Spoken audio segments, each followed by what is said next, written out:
سلام بچه ها، چطورید؟ امیدوارم حالتون عالی باشه. خب میخوایم اکسپرت مدیریت سرمایه مانی منیجمنت تول رو هم بهتون آموزش بدم، همین که نصبش کنیم با هم دیگه و جلو بریم. خب اینجا لینک دانلودش هست واسهتون قرار میدم و دانلودش میکنید. میایید از اینجا قسمت فایل، هر اکسپرت، هر اندیکاتوری، هر چیزی که خواستید نصب کنید به همین صورته. فایل، اوپن دیتا فولتر، یه فایلی اینجا باز میشه. خب اول میرید تو دانلود ها، اون اکسپرتی که دانلود کردید کپی میکنید، بعد میگردید عقب. خب میاد قسمت اکسپرتس، اینجا پیسش میکنید. اوکی، پیست میکنید، اینو میبندید. میاید از این بالا قسمت ویو و نویگیتور. خب میایید همینجا روی اکسپرت ادوایزر، میایید راست کلیک میکنید، رفرش میکنید، میبینید یه گزینه اضافه شد.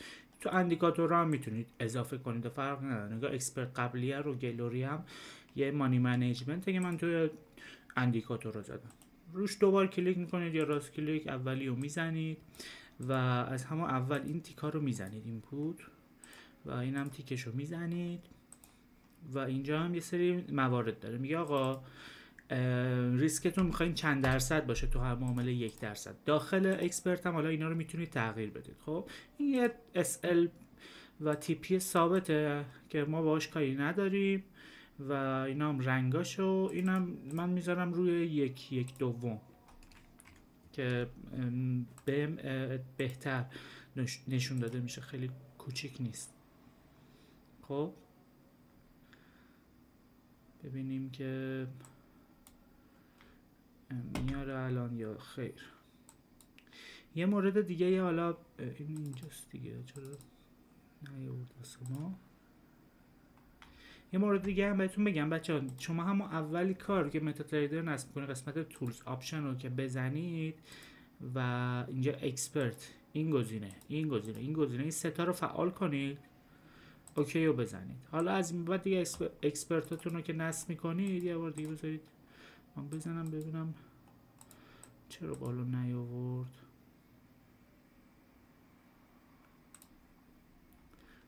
نداره که. متوجه شدم. من پراپمو تغییر دادم، سرور پراپو، بعد مجدد می اومدم اینو باز میکردم. نگاه، اینا یورو یو اس دیه، اینا یورو یو اس دی ای سی انه. نمادها هم تغییر میکنه، مثلا پراپ تامین سرمایه با پراپ لست پراپ یه تفاوتایی داره تو نماد رو باید از اول باز کنیم. من دوباره میام روی این کلیک میکنم و گفتم فقط اینو یک باشه یکم کوچیک نشون میده، بذار حالا بهتون نشون میدم. بازم شاید رو سیستم شما بهتره. نگاه کنید خیلی کوچیکه. میام دوباره روی این کلیک میکنم، یا چه جوری، یا میام روی راست کلیک رو صفحه میکنم، یه اکسپرت لیست داره، پروپرتیز رو میزنم، میام میگم آقا این 1/2 باشه، اینم مثلا 2%، هر معامله 2% ریسکشه. اوکی میزنم، میبینید بزرگ شد، اوکی شد. اوکی. خب اکسپرت رو ما نصب کردیم، حالا میخوایم کار کنیم. به چه صورته؟ آقا میاد میگه که مثلا چند درصد حسابو میخوای ریسک کنی، یا میخوای هر معامله چند دلار ریسک کنی. خب مثلا یه حساب 5K دارید، مثلا یه حساب 10K دارید، میخوای 1% تو هر معامله ریسک کنید، $100 اینجا میزنید. خب بعد خودش میاد محاسباتشون رو انجام میده. اینجا میاد یه سری محاسبات انجام میده، تا یک پروفیت استاپ لاس، که وقتی که شما معامله رو ست کنید بهتون نشون میده. اینجا یه سری گزینه داره، بذارید از اینجا شروع کنم. یه بای و سل داره، شما میخواید بای بگیرید یا سل بگیرید. اوکی، میگید آقا من میخوام بای بگیرم، استاپتون میخواد کجا باشه؟ میخواد این پشت باشه. تیپیتون میخواد کجا باشه؟ میخواد اینجا باشه. اینجا میاد همه چیز رو بهتون نشون میده. نگاه کنید اینو که من تغییر میدم این اعداد عوض میشه. نگاه کنید این ریسک بریوارد شد 1/8، اینجا شد 2/20. میگه ریسک بریواردتون 2/20. خب ریسک ریوارد 2 مثلا میگیرید، این 20 تا هم اضافه. میگه استاپ لاسستون اگر بخوره $100 ضرر میکنید که 40 تا پوینت تیک پروفیتتون اگه بخوره $222 سود میکنید که 89 پوینته. و معامله چقدری واسهتون میزنه؟ 2.5 لات معامله میخواد که این اعداد واسهتون رقم بخوره. اوکی. و حالا این گزینه سل هم به همین صورته. بعد میتونید این گزینه رو بگید آقا من نمیخوام تیپی رو ست کنم. اوکی. حالا ما که ست میکنیم یه مارکت اوردر داره، اینو که بردارید حالا اینجا اینو میتونید تغییر بدید، بگید آقا من میخوام اینجا تازه وارد معامله بشم، استاپم اینجا. یه بای لیمیت واسهتون باز میکنه، قیمت که برسه به اینجا یه بای ور میداره با استاپ اینجا. پس اگه میخواد مارکت وارد نشید اینو بردارید، اینو که میزنید خودش میره رو مارکت همون لحظه میخواد وارد شه. یه فیکس اس ال هم داره که اینا ما به کارمون نمیاد. مثلا میگیم آقا هر معامله‌ای که ما زدیم 50 تا استاپ داشته باشه، مثلا 150 تا، یعنی ریسک ریوارد 3 تیپی.